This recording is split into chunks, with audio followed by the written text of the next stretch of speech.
Okay, let's unpack this. Have you ever woken up feeling like you have this, I don't know, superpower, like this unique ability to connect dots across totally different fields?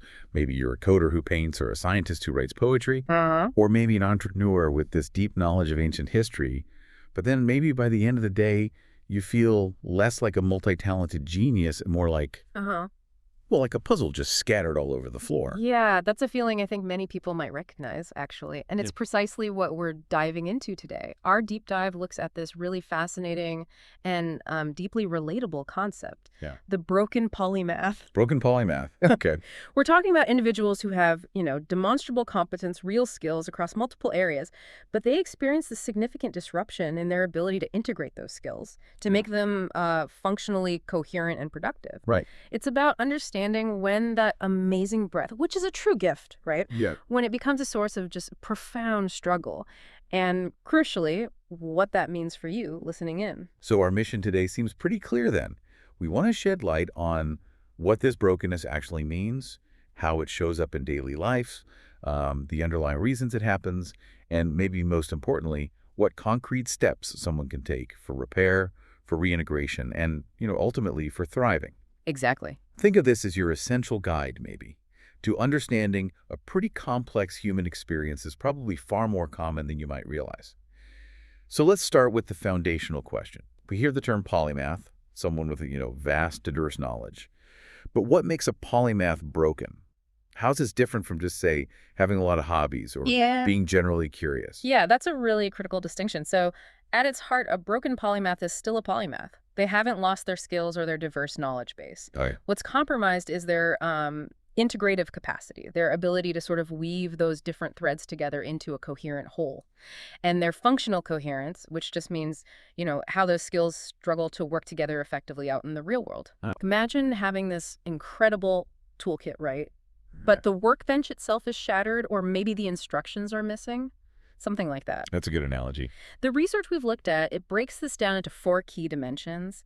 And these really help us grasp the nuance, I think. First, there's the ontological condition. Ontological. Okay. Yeah, it sounds a bit academic, but it's basically an internal fracture, a rupture within yourself. You are a polymath because you have all this breadth, but there's a break in how these different domains synthesize within your own sense of identity. So it affects who you feel you are. Exactly. It can lead to this profound fragmentation of who you feel you are, what your overall purpose is maybe, and how effectively you can even act in the world.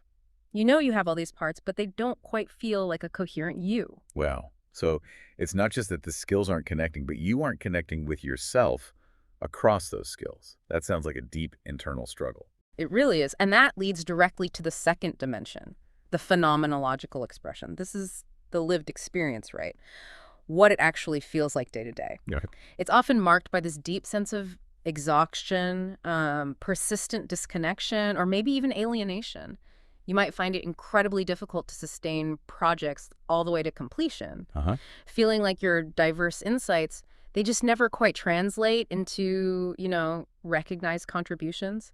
It's that kind of gnawing feeling that your huge potential just isn't being realized. That makes a lot of sense. So it's not just an internal feeling, but it shows up in how you interact with the world and how the world interacts back. Precisely. And that brings us neatly to the systemic dimension.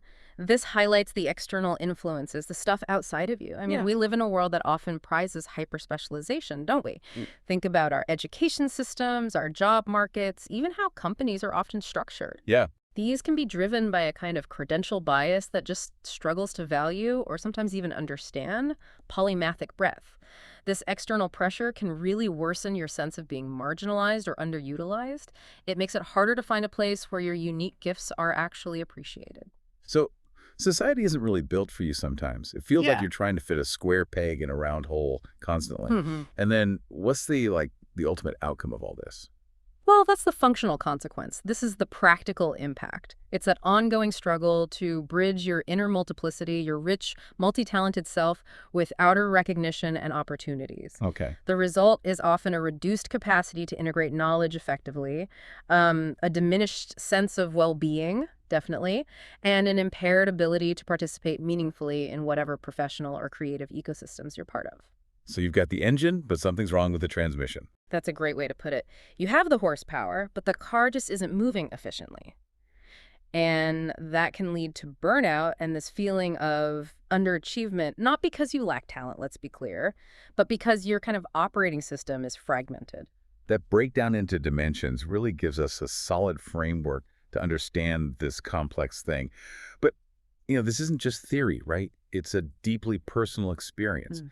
How can someone listening who might be nodding along right now, how can they tell if they're a broken polymath? Or maybe just, I don't know, exploring a new interest or going through a temporary phase? Yeah, it's a crucial question. Discernment here is key. A broken polymath isn't just someone who's generally curious. They possess demonstrable competence across multiple domains. They've actually put in the hours, they've achieved some level of mastery, they could genuinely do these different things. Right, they're not just dab. Exactly. It's also distinct from a normal temporary transition, like, say, changing careers or taking a sabbatical. That's usually a chosen, purposeful shift. And it's different from strategic niching, where you deliberately decide to focus your efforts for a time. Okay. The break we're talking about signifies a chronic, often unwanted mismatch between your inner multiplicity and the outer opportunities, the affordances that are available to you. This leads to a sustained feeling of fragmentation or depletion or being consistently misunderstood. It's not just a temporary thing or a strategic choice. It's this persistent dissonance. Okay, after understanding what a broken polymath is, the next natural question is really, what does it feel like? Our sources paint a really powerful, almost visceral picture of this lived experience. For anyone listening, maybe these telltale signs will resonate deeply. What are some of those key feelings? Yeah, the experience is often deeply personal and, frankly, quite challenging. You might notice fragmented time, for instance. Your days feel really disjointed. You jump from one fascinating project to another, but they tend to stall before really reaching synthesis or completion. It feels like you're constantly starting fresh, losing momentum, and maybe never quite seeing a project through to its full potential because, well, another compelling idea pulls you away. Right, the shiny object syndrome, but with real depth behind each object. Kind of, yeah. Then there's somatic fatigue. This is a profound physical weariness. Imagine the mental and physical drag you feel after a day of constantly switching context between wildly different tasks, like maybe managing a complex financial spreadsheet 1 hour, then diving deep into creative writing, then troubleshooting some tricky technical issue. Exhausting just thinking about it. Right. That's your switching cost hangover, but it becomes chronic. Sometimes it even leads to this disorienting sleep drift, where you feel mentally untethered even when your body is supposed to be resting. It's an exhaustion that sleep doesn't quite seem to fix. Wow, that physical and mental toll Yeah. sounds immense. It's like your brain is always trying to catch up, never quite settling into a comfortable groove. Absolutely. And emotionally, you might experience emotional oscillation. Big swings. You go between moments of seeing these grand possibilities, all the amazing connections you could make, the innovative ideas. Highs. Exactly. And then the next day, or even later the same day, it all feels too vast, too impossible. You swing to overwhelming feelings of futility, feeling drained and totally ineffective. That up and down must be really destabilizing. It can be, and on an identity level, there's often a real struggle. A sense of having many selves, but without a clear through line. You might feel forced to kind of flatten or simplify your identity just to fit into specific roles or social contexts. Yeah. You find yourself asking, okay, which me am I supposed to be today? Or feeling like you're constantly performing this sort of diluted version of yourself just to be understood. That feeling of being misread or having to over-explain yourself all the time really resonates. It sounds like a constant uphill battle. I'm curious, does that constant need to justify your breadth sometimes push people into isolating themselves even further? Does it feed into that feeling of being an isolated island? Oh, it absolutely can. That brings us right to misrecognition, which is a critical piece of this puzzle. You're constantly being misread as unfocused, maybe, or that old cliche, jack of all trades, master of none, even when you possess deep competence in several areas. Right. And this leads to exactly what you said. Constantly having to over-explain yourself, justify your diverse passions and skills just to be basically understood. This burden of explanation is profoundly exhausting. And yes, it can definitely drive a sense of social exclusion, feeling like an island. 2 cents. And to illustrate these struggles even more clearly, the research identifies these illustrative fracture types. They're like archetypes, almost, of this polymathic challenge. There's the shattered bridge. Shattered bridge. Yeah. This is where Despite having incredibly high competence in various fields, you find your skills just won't connect. You see the potential for synergy, you know it's there, but the pathways just feel broken. It's maddening. I can imagine. Like seeing two sides of a canyon you should be able to cross. Exactly. Then there's the overgrown garden. This represents that unpruned breadth. You have this abundance of interests, projects, ideas, but there's no structure, no trellis to support them.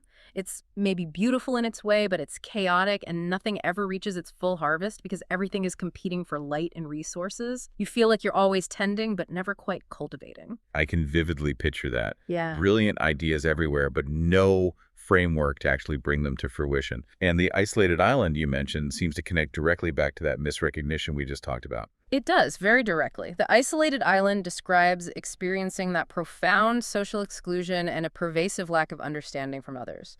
You're seen as an outlier, maybe even perceived as a threat to established silos or ways of thinking. It's just really hard to find a community where your multiplicity is seen as a strength rather than a weird quirk. Uh-huh. And finally, there's the burnt archive. This describes a deep, prolonged burnout that actually leads to memory loss, or what they call scaffold loss. The very richness of a polymath's mind, the complex web of connections, if it's not cared for, can become a vulnerability. You might lose track of the connections and insights you once held dear. Wow, those names, Cheddar Bridge, Overgrown Garden, Isolated Island, Burnt Archive, they really bring it to life and make it incredibly clear. So if this is what it feels like, what are the underlying causes? What dynamics create or reinforce this state? Is it always like self-inflicted, or are there major external pressures at play? That's a vital question, and it's rarely just an internal issue. Our research points to these powerful feedback loops that can really perpetuate the broken state, essentially trapping individuals. Feedback loops, like vicious cycles. Exactly like vicious cycles. For instance, you might see a cycle of misrecognition leads to underutilization, which leads to depletion, which causes worse performance, which then leads to even deeper misrecognition. Oh, wow. Yeah, imagine a brilliant cross-disciplinary thinker, right? Their ideas are constantly dismissed because they don't fit into a neat category. This leads to them being underutilized, maybe given boring tasks. That drains their energy and motivation, the depletion part. That depletion then impacts their ability to perform at their best. Maybe they miss a deadline or seem less sharp, which further reinforces the initial misrecognition from others. See? It's a downward spiral. Yeah, that's rough. Or consider another loop. Breadth without a trellis leads to scattering row, which means fewer completions exfoliate reputation damage, which forces you into narrowing. Okay, break that down. So if you have many interests but lack a good framework to manage them, the trellis, your efforts get scattered all over the place.